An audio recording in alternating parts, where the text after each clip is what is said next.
What's up, bookworms? Welcome to episode 104 of the Cantina Book Club podcast, where readers can find interviews with authors of all genres. I'm Megan, self proclaimed content queen, here to bring you insights from the authors themselves. Each features a Cantina conversation with an author. Sometimes they're returning guests, and sometimes it's someone new. So please be sure to hit that subscribe button so that you never miss out on an episode, and for existing episodes so that you can get I'd be spoiler free about the conversations, but they'll be I try to be spoiler free during the conversations, but they will be more enjoyable if you've read the book. The interview will be ready when the interview will be here when you're ready. Just a heads up that I often use adult language to express my feelings towards these authors and their work, whether the characters just need to get their shit together or I'm encouraging the badass FMC to just say fuck it all and burn the world to the ground. Just please be mindful of listening ears. Books coming out this week, the week of September 16th, is Hey Pickpocket by Alison Cundiff and The Room of Lost Steps by Simon Token. So keep an eye out for those. Pick those up if you are interested. If you need more podcast recommendations, please do check out Book Podcast Connection on Instagram. It's a group of over 100 bookish podcasts ranging from book club discussions, interviews, analyses on book to film adaptations, and everything in between. I definitely recommend you check those out if you want more out of your reading lists. And a quick reminder to please rate and review on your favorite podcast player, any podcast that you listen to. It's such a quick and easy way to help your favorite podcasts out, to help Cantina Book Club out, to reach more listeners like yourself. Today's episode features a chat with Kait Ballenger. We're talking about her book, Wicked Believer, that is the sequel to Original Sinner, adult dark romance series that she started. For those of you who don't know, I'm not really a fan of dark romance, or at least that's not something I gravitate towards, but these two books, rest assured, they are very funny, they're very good and steamy, and the characters are just amazing and hilarious, and Wicked Believer takes it up a notch. And so I loved catching up with Kait, talking about her process and how she bumped these characters and the story up to the next level. And I am so excited that I'm going to be at Smut Lovers this week, and I'm so excited to catch up with her there. But either way, without further ado, here is Kait Ballenger. Today we've got Kait Ballenger. We're talking about Wicked Believer. That is the sequel to Original Sinner, and that comes out on September 9th.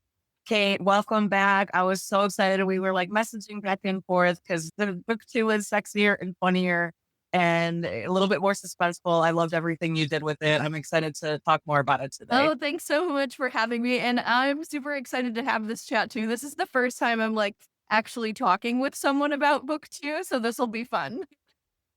Yay. Yeah, it was hilarious. I love that I already had read the first one, so I knew what kind of to expect. And I was like excited to see where you were going to take their love story and their journey and all the drama and stuff.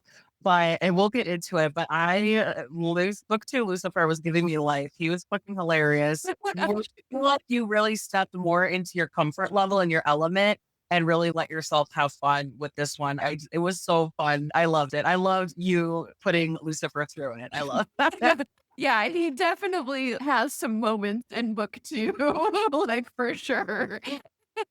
I loved every minute. It was fucking hilarious. So yeah, to get started, if you want to piggybacking off of that, give a little segue me, and then we'll try to be spoiler free of book two. Maybe we can assume that people have already read book one. Yeah, so assuming people have already read book one, so we know that at the end of Original Sinner, Charlotte gets brought back to life, but when Lucifer gives her God's redemption, and so she's now immortal. We see them at the start of book two. It's like about a few weeks to a month later, post the events of book one, and Charlotte is really struggling with her newfound immortality. What does it mean to be an immortal versus what does it mean to be a human? And the book starts out at her dad's funeral. We know Lucifer killed dad in book one. So she's dealing with a lot right now. She's going through the weird sort of grief of grieving a parent that was also an abuser and also being immortal. So she's really trying to figure herself out a lot in this book. And Lucifer and her are really having to navigate the fact that she was a human previously. She wasn't really a part of the supernatural parts of his life. And now she's in the thick of it. And so they really have to renegotiate, what does it look like for Charlotte to be the queen of hell? What does it look like? What does it look like for her to be the bride of Lucifer? And my cat keeps hitting the screen. Um, I'm like, really in the middle of me talking? She's mischief. But so they're really navigating like what this new relationship looks like, especially now that Charlotte is immortal. They're on eating and they learn some things at the start of book two that I won't spoil, but that really throw them both into a state of crisis of figuring out where are we going to go from here. Yeah, yeah, and they're definitely exploring and navigating their situation, and Lucifer, he's just not used to the feelings that he's He feeling, is not. and he doesn't like it. He doesn't. Like, I think we saw hints in, like, little pieces of that, I feel like, in book 1 of him, like, not really be like, struggling to handle the idea that he's in love with this weak little human. But then here we're really seeing him be like, "I don't know how to do vulnerability. I don't know how to be in this relationship in a way that, like, is endearing, I think, because it is just so funny that the devil is just so clueless in that sense. He's freaking out. He's freaking out. And he like, yeah, like he's experiencing it, but he doesn't know what it is. He doesn't know why. He doesn't like Imani. Dude, you're in love. Yeah. Welcome to the human experience. Like what? Yeah, because Lucifer has not really been in love before this in the sense of what he feels for Charlotte. And so this is the first time he's had a major vulnerability, right? Like since he's fallen from heaven, he's just been this ultimate bad boy. Like nothing can hurt him, right? And now he's got this vulnerable little former human turned immortal that is suddenly of interest to his siblings, to not just the sinful ones, but also the angelic ones. And what do I do to protect her and make sure that everything's okay? And so he's put through his paces in this book. I I love it. I love when like I one of my favorite things is when any character, it could be a female too, where it's just like they're badass and they're confident and they're sure of themselves and they're like ruthless or they're like a pro and they've got their shit together. But then you put them in a completely unfamiliar situation where they're not experienced, they don't like they're and they don't know what to do with themselves. Like they're just, it's hilarious to me. I love it when they're humbled. I love it when they're flabbergasted. Yes. That's why I think like in book two, Lucifer, I was getting a little bit of a crush on him just because of like how we see that side of him. I don't really go, at least I don't think I do. Bad boys, they're hot, but that's not my type. I'm like book boyfriend material. My book boyfriend list is all over the place, but I've never had a character like Lucifer creep on there. But after like book two, where we're seeing him like be humbled and he's like freaking out. He doesn't know what to do. Like one of my favorite, well, also again trying to be spoiler free, where he's like talking to the priest, and that's like hilarious. It was hilarious. Where he's like trying to get advice or trying to be like, so what do I do here? He's Yeah. like, the priest is, are you what? Yeah. Are you okay, Lucifer? Are you sure you're all right? Yeah. I loved it. I loved everything you did with him. I loved it. Yeah. So funny. You really get a peek behind the curtain of what he's like behind closed doors. Cause I think in book one, we're really seeing like, we get his point of view, right? But we're real vast majority of the book is really through Charlotte's eyes. And Yeah. so even though we're getting glimpses into Lucifer's world and what's going on with his siblings and the supernatural plot, the majority of the romance is really Charlotte seeing Lucifer as this like larger than life character, right? And not only is he the devil, he's this billionaire, he's her boss, right? Like all these things. And then in book two, when they're actually together, we're seeing Lucifer behind the scenes, right? He may be this dumb, he may be the devil, he may be a billionaire, but like he's got some squish underneath there. And he has no idea what to do when it comes to being in love. Exactly. Exactly. He doesn't know what to do with his squish now that it's kind of being activated. Yes. He's kind of like, well, he's kind of like, what the fuck? Yeah. Like, I loved all because I could just because I just picture him like just like pacing back and forth and what he doesn't know what to do with himself. And it's hilarious. It was just like so funny. And some of the comedy, I wonder that a little bit because I felt like book two, it was funnier. Like there were more, it still had that like edgy, like kind of sexy and like mysterious, suspenseful, but I feel like you added more humor to it.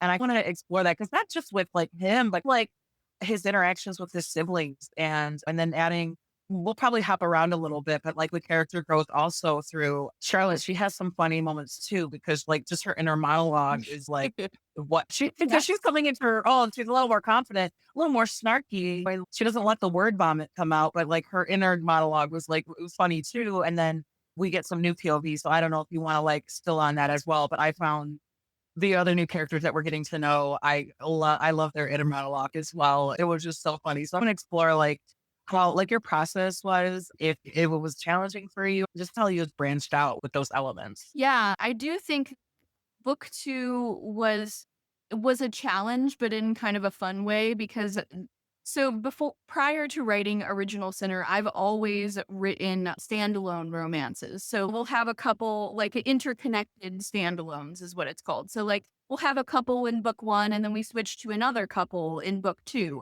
And that's actually what I thought was initially going to happen with this series. I wrote book 1 with the idea that we were just going to get that one book about Charlotte and Lucifer, and then we were going to move on and maybe I'd write about one of the other sinners. But then that was not what the characters were doing inside my head. That wasn't the plan. I started another book about one of the sinners and I was just like, this I want to do this at some point, but this really isn't where the story is because I'm getting more information from Charlotte and Lucifer on what they're still doing. So then when I emailed my editor and was like, hey, we're gonna act like a trilogy. Are you okay with that? She was like, yep, take it where you're going to take it.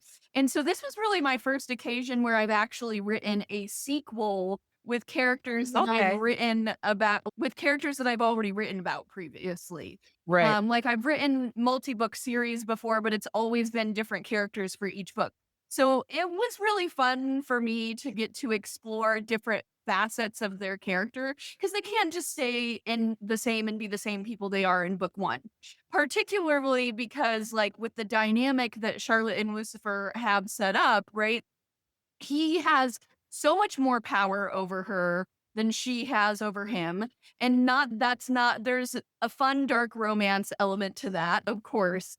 But when we're getting into the details of their relationship now that they're a couple, right? There has to be a way for them to figure out how to navigate that and to continue like throughout the course of their relationship. So that was some of what I was playing with.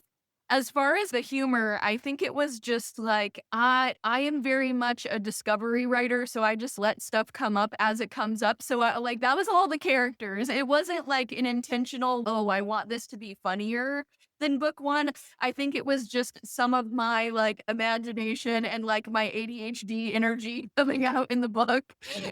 And so I really was just letting it breathe in the way that it needed to.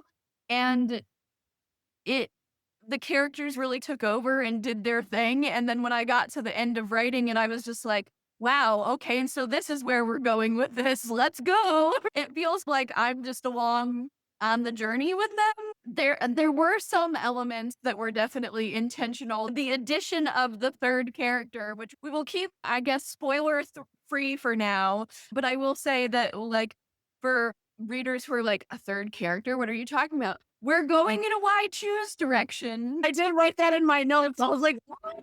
Yeah, we are going in a why choose direction, which anybody who read book 1, I think would not be super surprised since it's high heat. I think it was a shock to people that this character was not more present in book 1, but there's a reason for that. So I'm excited to see how people react to them because I really love them.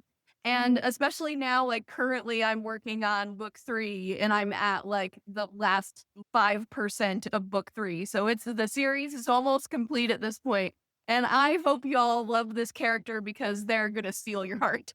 It, it already stole my heart. I was just like, who would have known that's where you would have taken that character to his personality to be like, considering who he is. And I wanted to give him a big hug. I wanted to cuddle. I wanted to just be like, oh, wait a second. I think that's such a fun piece and fun personality to insert into that dynamic. I love it. I love it. It's so exciting. Yeah, and honestly, without giving too many spoilers, the scene where Lucifer shows up to this unnamed person and is, I really need you to help me, right?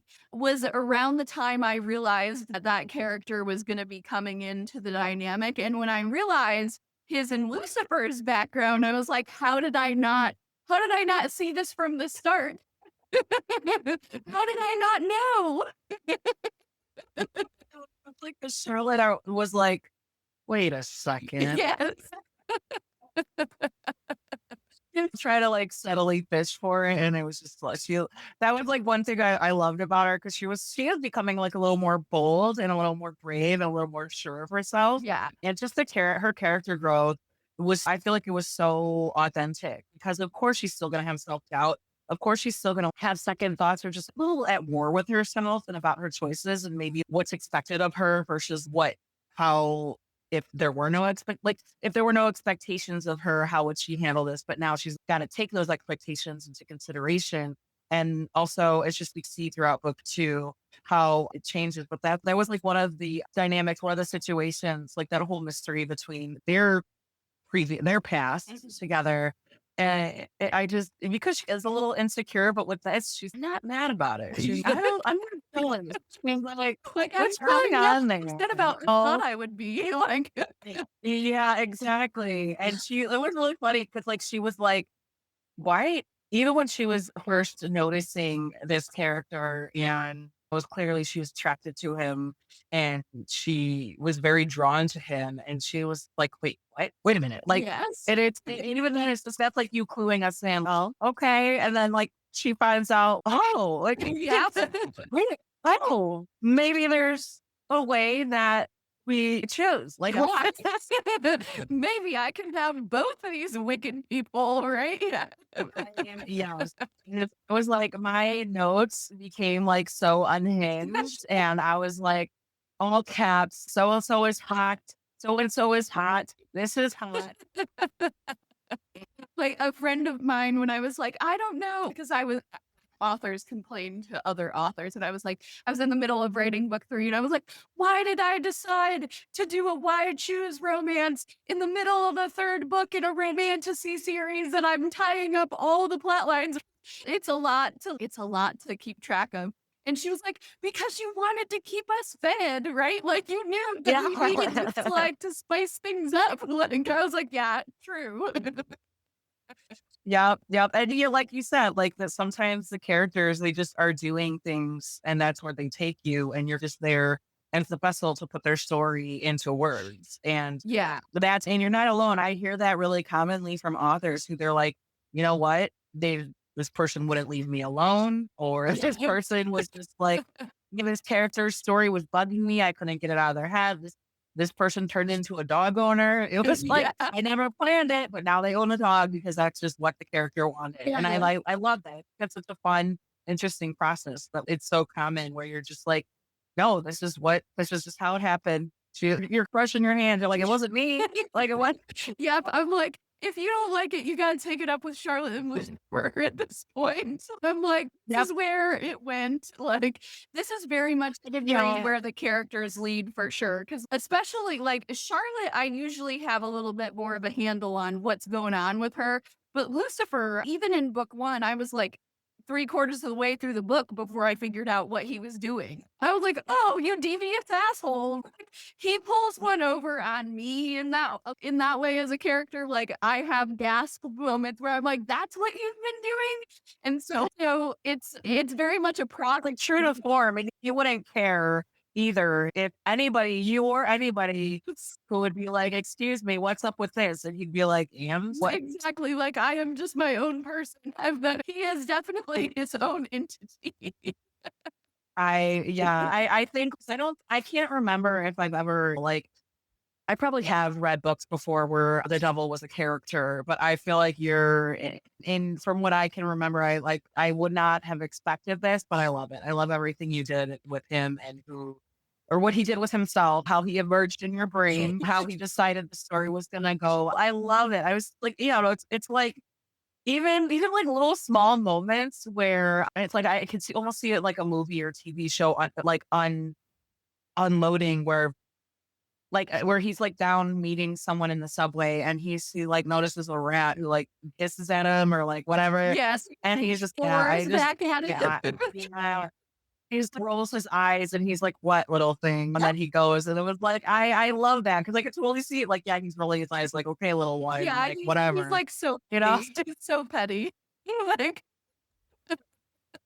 It's hilarious. Like I know I tagged you in some of these because I was just like, when I take screenshots or I'll bookmark to take screenshots to share because I don't know, sometimes it takes a bit to make me like audibly laugh. Like I might smile or might like do a little, but I was cackling at some of these moments where it's like he's playing Toto Africo on repeat yeah. to like torture. And then he was like, I was just like, oh my God, because I just think that's hilarious. Cause I was like, first of all, I was like, what does Kate have against that song? And that's like, I actually don't dislike that song. I think it's a fine song. It was just like and so what I was playing with there is I feel like there's so many stereotypical sort of depictions of what hell looks like, right? It's just fire, yeah, brimstone. And I did want to have a little bit of that in the series, right? Because it's part of the canon of writing Lucifer as a character. But I was like, if like this Lucifer would not have just like the most expected thing, right? As what he's built hell to be. So I had to really dig to think about what I wanted hell to be like. And I was like, okay, what is the worst things that this Lucifer can imagine? And this Lucifer has a complete and total disregard for humanity, right? Because as the devil, he would, right? He's, humans.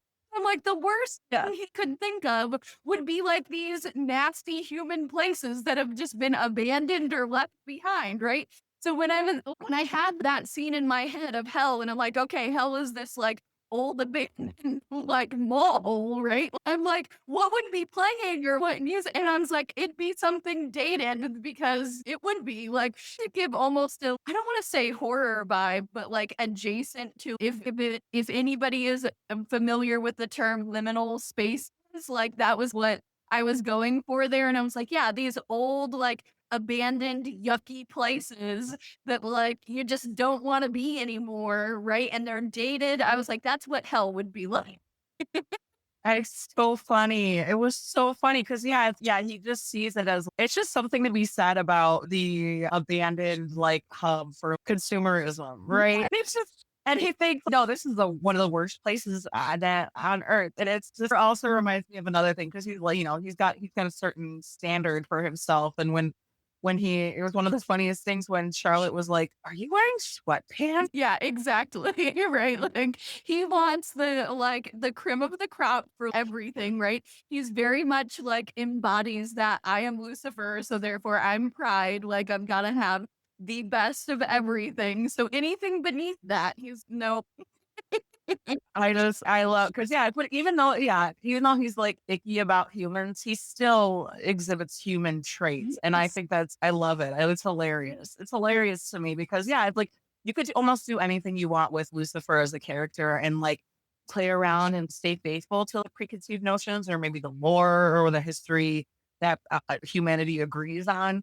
But that's what I love about your book. It's like dark comedy almost, where you could play around with listing the layers, or if he's an onion, he's got the layers, or lifting the veil. Oh, let's make him fall in love with a human, and for reasons A, B, and C, they're just he can't. He can't fathom doing anything to keep her safe, like at a detriment to himself, at risk to himself, and his own like who he is, pride as a person.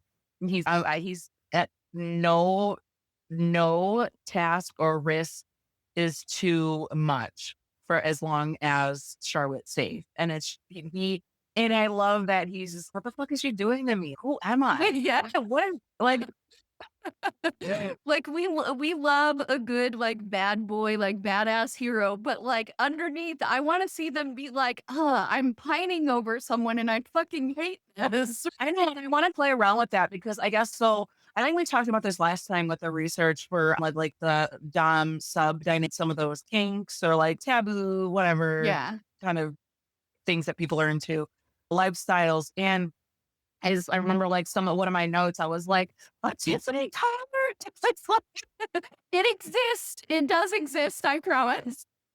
I love that. I was like, how perfect, how fucking perfect is that?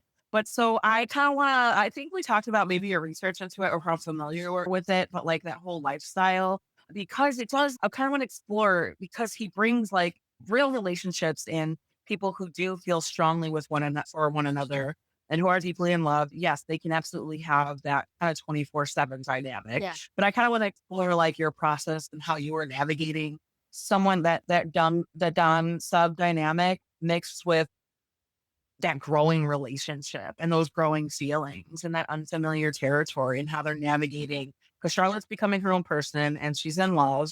Lucifer has already been his own person, but he's becoming like there's a new part of himself Yeah. because he's in love. And then that's like them separately and then them together. And how that I just guess I want to explore like how that whole kink side and that dynamic, that relationship, that agreed upon dynamic, then how those feelings and how they're the growing seriousness of their relationship played into that and how you navigated and figured all that out. Yeah, they honestly, I feel like they play really well with one another in the sense that, like, anyone who is either, like, in the BDSM community or adjacent to the BDSM community knows that if you're a part of this community and you're like a kinkster, right? And you're like engaging in these really sometimes not always the most physically safe kinds of play in the bedroom, right? You have to have really clear and established communication practices for it, right?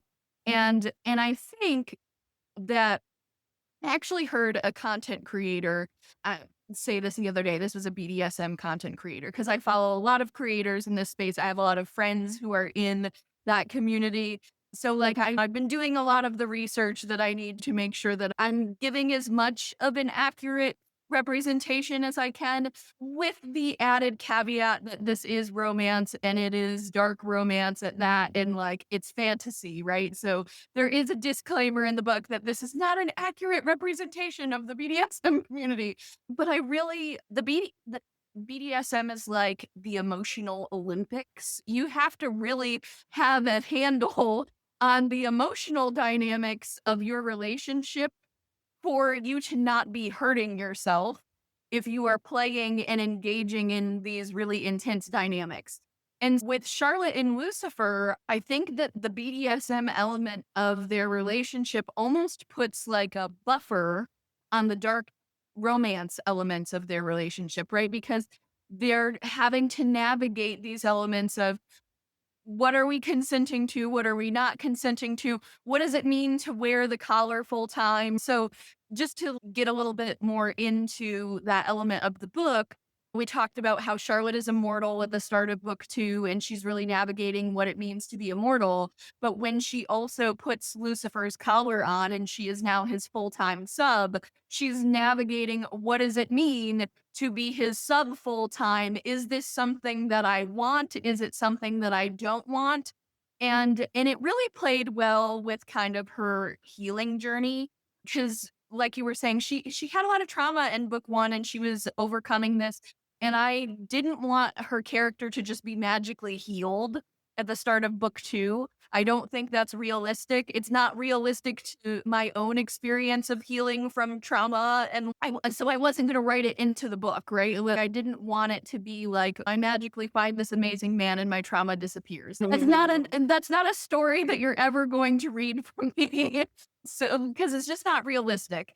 And so I really wanted her to be grappling with some of that trauma, and so having the trauma be worked out via the BDSM elements of their relationship is a really key part of this series because that's what a lot of people use BDSM for, right? For working out parts of their background, their relationship in ways that are established and safe. And like you can do that in a way that is now in a safe space where it might not have been previously. And so that's very much what I'm playing with Charlotte and Lucifer is that they're both using this to work out some of their past issues. And I think we see that continuing into book 2, and it definitely comes into play with Charlotte wearing the collar and trying to figure out who she is because does she want to be Lucifer's sub full time? Does she only want to be his sub when they're in the playroom together? What does that mean about who she is and her past trauma? And so it's a lot to juggle, but it ends up marrying well together. And I hope, like, I got a lot of emails after book 1. It came out from various, like, BDSM, like, kinksters saying that they loved the rep in the book. So I'm hoping to get more of those because that really made me feel validated that I'm using, like, this as a tool in the correct way to tell the story in a way that feels authentic to that community. And so I'm hoping I get more messages like that. Yeah, that's awesome. That's definitely that's what a like a little bit of a fun validation for you that Yes. people are saying no thanks because I otherwise they'd be saying, "Excuse me, you got this all Yes. wrong. This clearly you don't know what you're doing." Like, Yeah, or they no. it could be like, or it could be like this might be a little bit dangerous, but like, and absolutely, like you gave that kind of trigger warning, content warning, where it's this is one like kind of an example of this type of relationship lifestyle because that's what I imagined it as. Like I've never dabbled in that. Full disclosure, I've never dabbled in that. I did. I don't know if you and you're in Florida. Have you heard of smut lovers? I don't know if Yeah, you've ever I'm gone actually into well. I am doing Smut Lovers for the first time for this coming September, October period. So I'm very excited Well, to be at I'm gonna see you. I'm gonna find you because I'm going there. My friend's gonna be a signing author. It's her second year.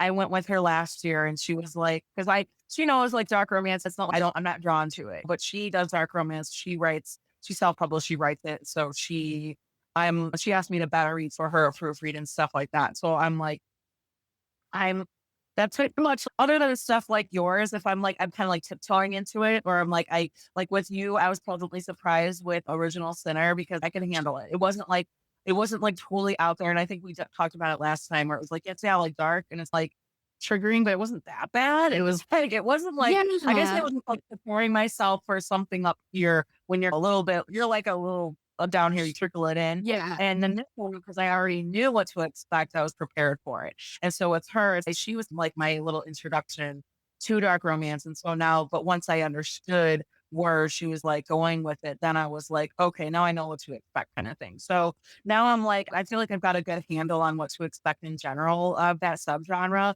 But no, going to Smut Lovers last year, she was like, because that was her first signing. And she was like, and I saw it, I was like, "Yeah, I can go mingle and network and whatever," and she was like, "I know this isn't really your thing, but I'm so glad that you're here with me," and I'm like, Oh, "Okay." Like, that makes it all worth it because if I was here by myself, I would be freaking out. I'm like, "It's all good. I the got you." emotional support person. Yeah. Yes. Yep, that is the ticket. That's the ticket title, ticket tier. But yeah, no, I'll find you. But yeah, one thing I learned about that is I was surprised. I learned a lot.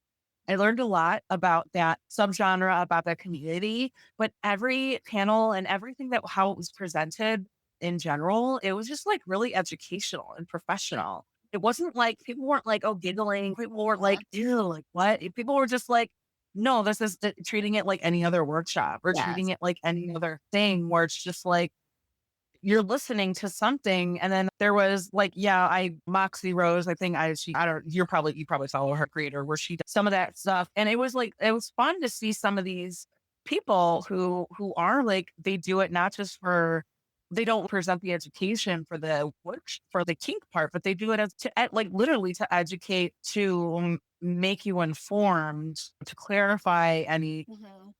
preconceived assumptions or things that you're not sure about. Cause I was like, I think I kept a list. I was like, I learned so much. And just the way that it was presented, it was so professional and so educational. And it was like, it was so worth it where I was like, yeah, I'll go again. I was like, yeah, I'll go Yeah, again. Like, absolutely. even though that none of this was relevant to me at all, and there's still some like some parts or some activities that I'm like, I just don't get it. I'm like, why? I don't know, nice play. I just don't think I'm ever gonna like. Maybe I can see the appeal to it, but I'm also like, that I just see that's not safe. I'm giving warnings for book 3. I promise nobody gets There you go. go. It's just a hilt. It's I just a know. hilt. It's funny because I'm like, I'm not gonna kink shame, but I'm also like, I just my mind doesn't it just doesn't go there. And so yeah, I was just like, if that's you do you. That's a thanks for the warning. Yes, thanks for the heads up. And I'm just like, but no, it's like things like smut lovers and just tiptoeing into the community. And also, you know your readers, you know your audience, and the readers hopefully know themselves and what they're ready for too. But if I because I went in really open minded to it. I'm like so open minded. And plus my writer friend who I tagged along with, I've known her since high school. I've known her for 20 years. Yeah. And so I feel super, super comfortable with her. And she knows me to the point she's like, I know this isn't your thing, but thank you so much. Oh, And just like she wrote, but it's really funny because we would talk about, reflect on some workshops. And I think she would laugh about some things, like maybe laugh at if she thought I was uncomfortable. But I was like, why do you think I'm shying away from this? I'm not. Come on, you know me. It's just not my thing, but I'm not gonna be loud. I'll yeah, say it's the word. fine. Like you I'll lean on. something can be not your thing and you can still be like respect it and understand it, right? Like, Yeah, yeah. It was no, I'm excited that you're gonna be there this year. yeah, I'm Because then very it much yeah, looking and forward to it. I like it was I just I had a lot of fun even if I was like, what? And it was funny because I won like a silent auction. Or no, it was a raffle. I didn't bet any money, but I just paid for raffle tickets. But I won a raffle for a little bedroom kit. It had a blindfold, a whip, it had like, Nice. wine and chocolate Cute. and all that. It had a little card game. And it was really funny because I was like, I would go to my husband and I was like asking him because I love him so much, but he's vanilla. And I'm like, "Well, I'm not gonna get use out of half of this stuff. Here, do you want this? Do you want that?" And so I was like giving it to my friend and she's, Yeah. oh sweet, yeah. Are you sure? I was like, yeah, let's eat the chocolate, let's share the wine right now, but you can take this in your bag, you can take this home with you. Yeah, Maybe I'll have keep one with this. it. I was like, I want the charcuterie board. I'm taking that with me. Yeah, to Oh my god. your own, right? Yeah. Exactly. And it was funny because I'm like telling her husband, I was like, I learned a lot about you that weekend. He's just, yeah, I figured. He's like, I figured you would. You're just crossing that line. But I'm so glad that I just like reading your books and reading her books and just learning more about the community and like where that genre goes. It's now, I feel like I'm just like so much more knowledgeable and so much more aware of just like these lifestyles and stuff. And of course, like Charlotte's kind of, no, I like this. I want that. And Lucifer, that's just who he is. And then with the again, all over the place, some other characters that will be spoiler free. But one of the other moments that Charlotte made me laugh was she was like, "Ugh, I could no wonder he's always expecting to get what he wants Yeah. because he's what firstborn and he's the golden child. Yeah. Ironically, he is the one who's and he's all eyes are on him now. And especially now because there's gonna be a budding family upcoming and all that stuff. So it's just so funny to me where she was just like, "Ugh, of course." Yes, yes. Oh my gosh, yeah. I think people often forget that part of Lucifer as a character because I mean, like to be really clear, like about the research aspects of it, like a lot of the mythology surrounding Lucifer as like an archetypal character actually doesn't come from the Bible. It comes from Paradise Lost by Milton. But the Paradise Lost canon has become a part of this like archetypal figure of Lucifer. And in that canon, right, Lucifer is the leader of God's armies, right? Like he is like the most cherished son, right? Like he's Jesus before Jesus was a thing, right? And so like he is God's baby, right? And but then when he falls hard, right? And so I think sometimes like we often get as a character, he's one or the other. He's either he was the golden child or he's the bad boy. And I'm like, but he's both actually. He was the golden child who became the bad boy, right? So I had a lot of fun playing with that aspect of his character and going into more of the like the celestial dynamics of what's going on with the angels versus what's going on with the sinners and the demons and the conflicts between heaven and hell and God and all these other characters.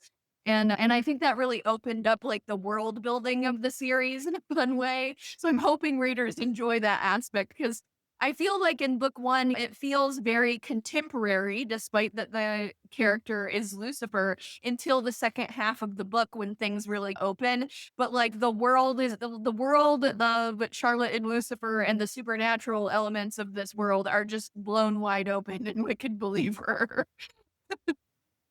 I know. I'm gonna just repeat myself. I loved it. I love everything you did with it because it's like it's not only that, but yeah, when you're writing a sequel with the same couple, Yeah. you have to up the ante. You have to raise the stakes, and you have to throw more shit at them Yeah. to keep it engaging and to not only challenge them, but so you're giving the reader something new. Like, why am I continuing? Why am I? Why do I want to stay interested in them in their journey? It's, oh, because guess what? She's gonna get a little closer to her in-laws. And guess what? She's gonna deal with her celebrity Yeah. status. And because yeah, that's like another aspect of it. I love you continued with the PR aspect and the New York elite social scene aspect of it, billionaire aspect of it. Where it's funny because like when I go back and go over some clips to like post on social media, like a lot of it was fun. It's like I remembered some clips where it's just she was having fun taking advantage of him, and then now it's like in his bank account, but now she's just kind of like, well, yeah, like it's Yeah.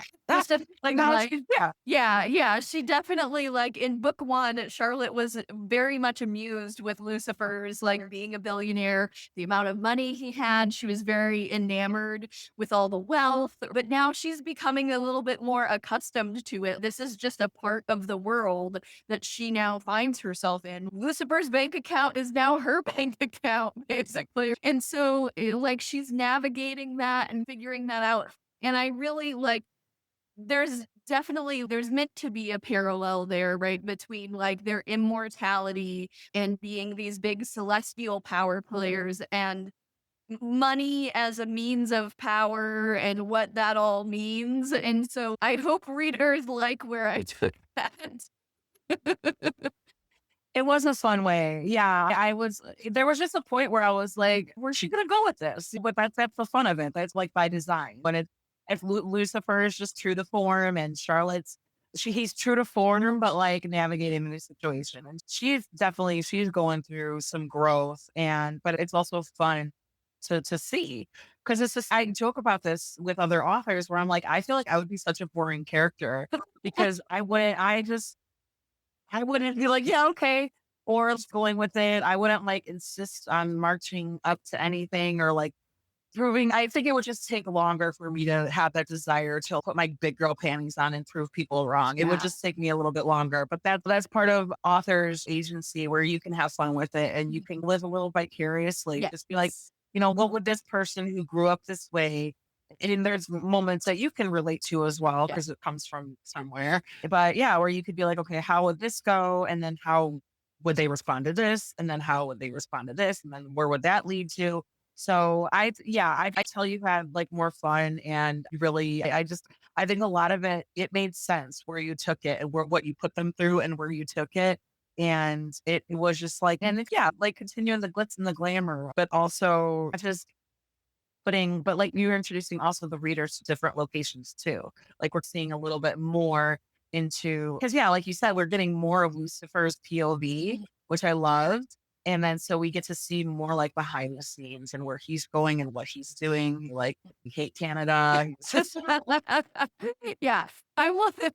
He does some of the stuff he comes up with as a character, which I just want to say, I don't hate Canada. I grew up like literally, I grew up 15 minutes from the Canadian border, so I don't hate Canada. I don't know, like when he came up, You felt a little maybe that's why you felt a little safe. Bring it up. Yeah. I was like, really? I was like, of course you'd say that.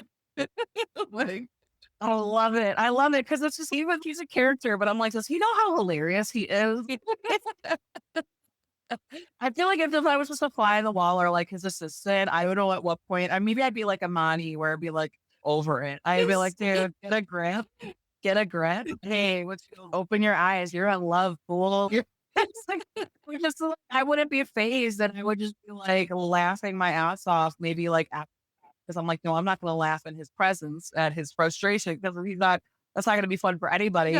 But yeah, I fucking laughed about it on the car ride home. Like, that was if I was his PR head. So it was just like, I love Lucifer in this book and he was so funny.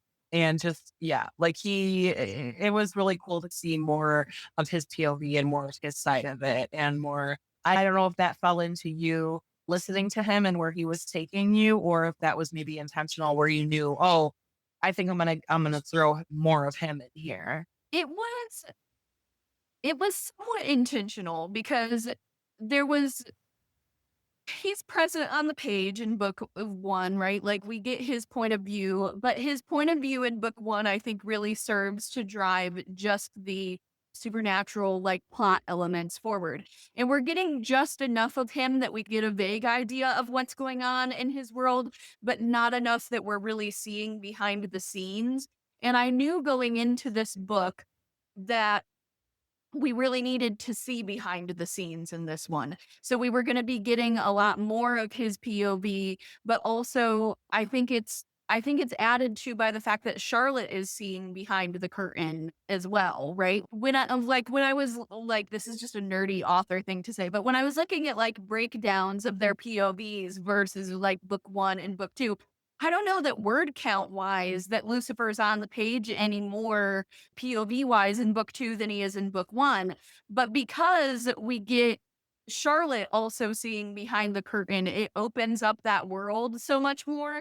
And then when we get the point of view of yet another person, when we get they who will not be named, I like then we're seeing even more of that. And that comes at the tail end of book 2. But then when we move into book 3, and I could say this because I'm finishing up book 3 right now, I'm like, this world has just like completely expanded and exploded, like way bigger and way more involved than I ever would have expected it to be based on what I was writing in book 1, just because Lucifer wasn't giving us those glimpses behind the curtain. Like we were allowed a peek here and there, but now we're really seeing backstage, right? What's actually happening.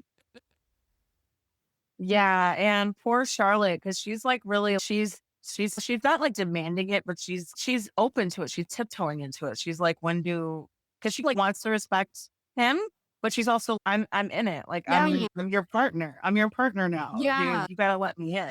You There's know? a lot of discussions for them in this book about like transparency and like what that means and what her role is now that she is an immortal. Cause I think at the opening of the book, Lucifer is kind of trying to nudge her into immortality, but in a lot of ways, he's still treating her like she's a human.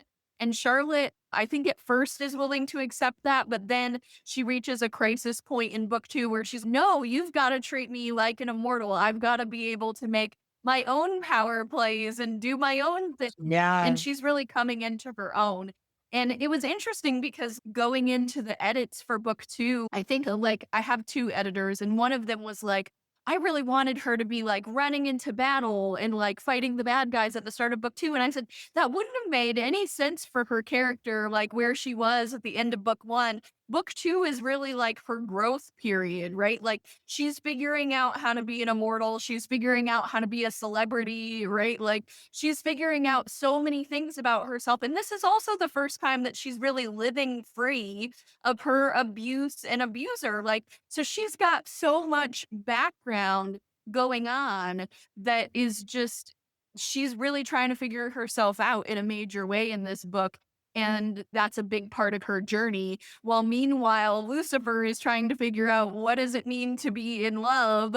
Like, how do I protect this person I'm in love with and also respect her autonomy and not completely steamroll her choices and decisions?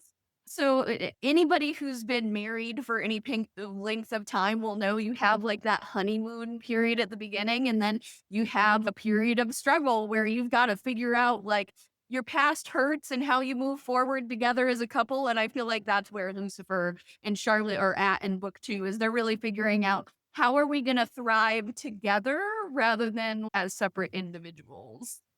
Domestic life. We're like, what? The devil's domestic life. That's the best way to describe him. God, I love it. Oh my God. I could just imagine like 10 years from now or 100 years from now, that we'll see him pulling a baking sheet of cookies out of the oven because Charlotte asked him to. This casserole, and Yes. he'd be like, I could totally see it. Wow, I love it. I love it. I love domesticated, confused, and in love Lucifer. He's amazing. This is a question I asked in the first book too. For the second book, what were the most challenging versus enjoyable parts to write? Oh, most challenging versus most enjoyable. Okay. I feel okay. One of the most enjoyable to write scenes is actually very early. There's two. Because I will say this whole series is just an exercise in me having fun as an author. Yeah. It's very hard to pinpoint like the hard parts. I'm not going to say writing any book is easy, right? That's not the case. Where it's harder than not. But but this series in general is just like me letting my like joy out, and this is just everything I want it to be in a book. And so it's definitely like a passion project for me in that way. So I have a lot of like fun moments. One moment, there's two that I really loved writing. One was very early in the book when he's chasing her through the woods near her old family home. It's just sexy, like it gets hot, but it's also like a little bit of that dark romance element of Lucifer being a baddie. And that one I just loved. I like when he gets dark and unhinged, and so I just had a lot of fun writing that scene, and it was also fun to get, like, my readers and beta readers' reaction because they were like, "Oh, yeah, that scene was where it was at." I was like, "Okay, good." And then the other one that is more goofy fun, I really loved writing the scene where he and Greed play Monopoly because Greed is just such a delightful character, right? She is the only female among the original sinners. So she's among all these idiot brothers, as she would call them. And so she needed to have a fun moment on the page. And I just loved her reactions in that scene and how Lucifer knew exactly what his sister would want in this scenario. And it was just, like you said, that kind of domesticated element 'cause they're not talking about normal people things as they're playing Monopoly. Yeah. They're making big celestial deals over this Monopoly game, but Greed is gonna get, like, free parking, like, It was so cute. He's okay, it's my little sister. We'll let her. I am gonna look the other way while she Yes. does what she does. It's so fucking adorable and hilarious and funny. Like it offers that sibling side to Lucifer with his only sister. Yeah. And then also, yes, another extension of the domesticated lifestyle part of their life, but also, yes, like you said, like Greed, she gets a little more like that cute, fun part Yes. of herself. Like it showed. I like that was one of my favorite scenes too. It was so cute, funny, and where he had an ulterior motive, but he's like, it's like because you presented it, and he's like, oh, the golden like Scotty, the Scottish Terrier, and she was like, Yes. Yeah, exactly, and, like, I will say some of the like, as far as the scenes that were the hardest to write, I will say that the midpoint was like the center of the book where we go from Charlotte and Lucifer has have just been in the playroom having some fun. They're in bed post aftercare, and all of a sudden, like spoiler alert, the archangel Michael shows up in their bedroom. And that scene in particular, I feel like I reworked it a lot of times until I was happy with it. And it wasn't that it wasn't fun to write, it was just a really pivotal moment for both him and Charlotte. And I really wanted to make sure that I nailed it. And it was really hard after that point to have Charlotte want to be with Lucifer, want to be in this dynamic with him, but also be really angry with him for what's going on and the celestial elements of their relationship. So that was the big challenge of walking that line between her still being in love with him and still wanting to be with him, but also saying, "You can't keep me out of this celestial world, mister." Like, so that was a hard line to Yeah, walk, yeah. but I'm happy with how it turned out at the end. Yeah, no, yeah, and that's why I was asking like challenging versus enjoyable because it's nope. I would imagine even if a part is easier, it's because you had maybe fun doing it. But even then, if something's hard to write, you could still have fun. No, it's Yeah. so that's why I like most enjoyable or which part were you dreading to write, which also exists for some authors. But it's okay. This is important to the story.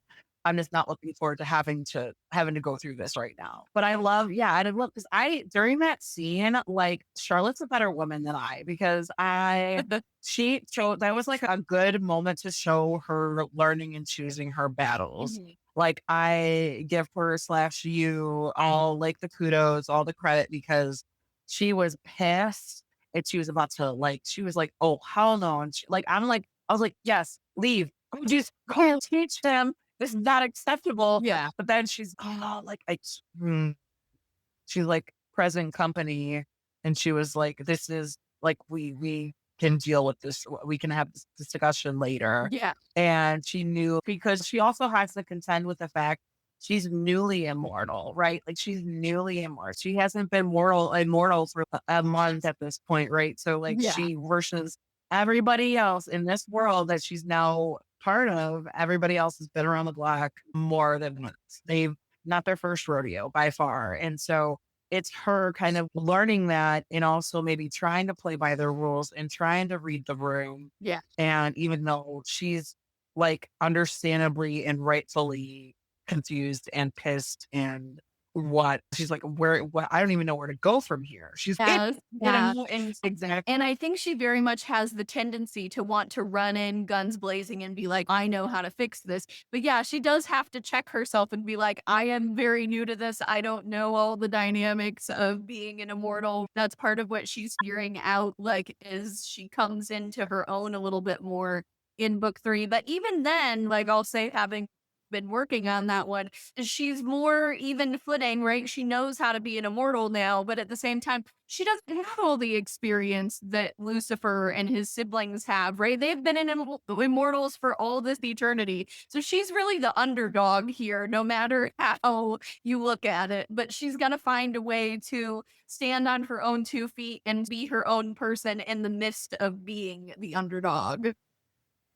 Yeah, because even if then it's like she could get pissed off of one interaction, but they just treat it as business as usual because it was probably like, I don't know, 800 years ago that they got pissed about each other in the same situation. Yeah. They're already past it.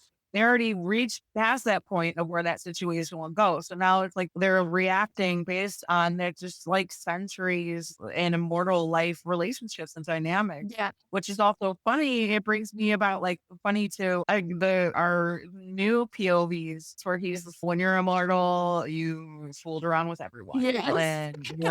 and you're not heterosexual. Like That was like that was very intentional, right? Because that's my take on immortality. I'm like, if you existed for thousands of years, you're not gonna only sleep with one gender. That's just but we do it's that. I don't see how. I don't see how. I don't even seriously. It's like I'm looking at myself. I'm like, yeah, well, I find women attractive, but I don't have that same reaction that I do with men. But I'm like, yeah, if I was immortal, I'd be like, fuck it. Like, Yeah. Like, you've got 1,000,000,000 lifetimes, right? Yeah, and I think if everyone had the same like attitude towards it as you do, it's just like, oh, it's only a recipe for all that exploring. Yeah. yes, exactly. And I think about we see that a lot in like other pantheons of gods series, like where oh Zeus or Hades, or because there's a lot of Greek like myth retellings going around in Right. romanticy and things like that right now. And not there where it's like everybody's having sex with everybody, right? And but we don't think about applying that to like Christian immortal characters and like Lucifer, Michael, like all these archangels. And I'm like, they would be doing the same thing too. So that was like my little, like a definite choice.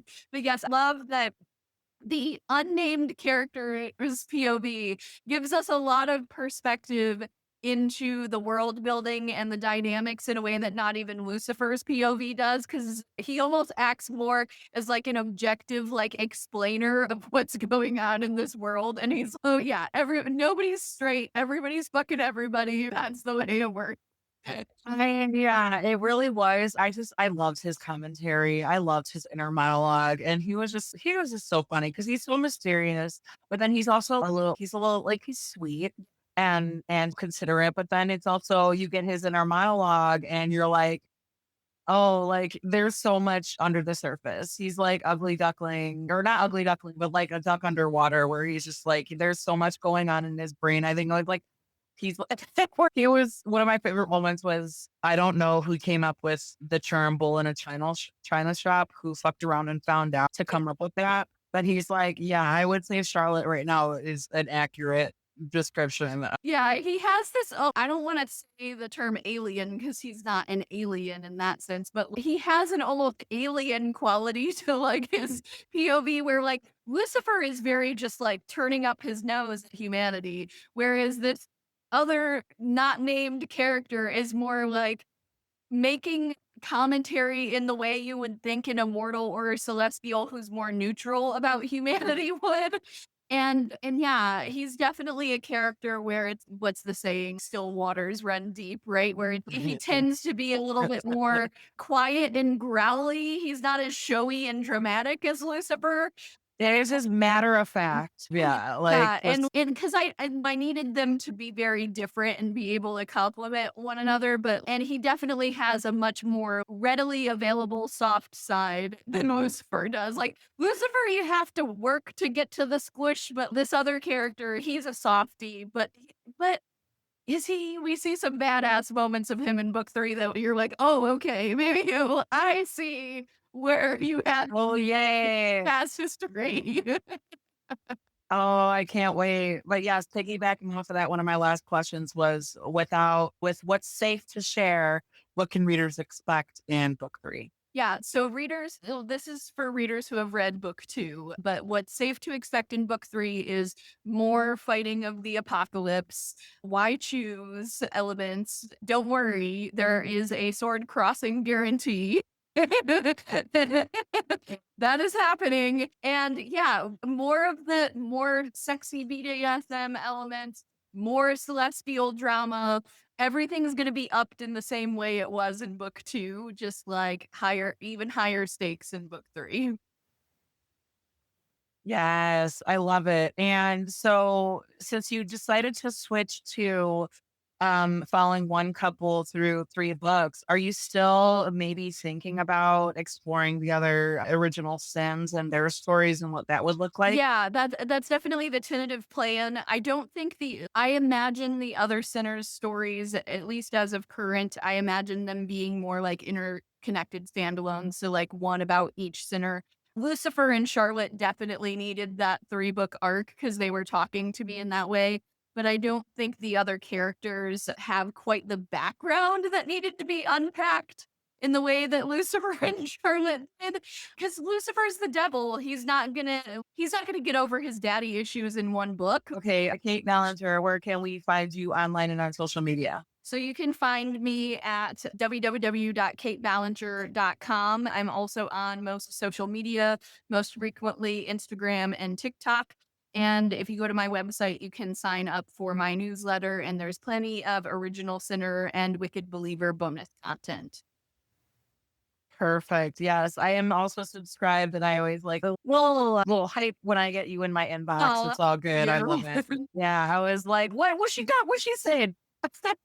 Okay, so Kate Ballinger, Wicked Believer, it is out on September 9th. Yes. Thank you so much for your time and for all these answers that you're like, I'm so excited for book three. I was already like, when did I finish book two? And I was like, oh, I gotta wait for book three, but that's the nature of writing, reading, arc reading, right? I love this book. I love your series. I love what you're doing with it. And yeah, when if you're ready, feel free to reach out. I'd love to chat again. Yeah, I would love to. That'd be great.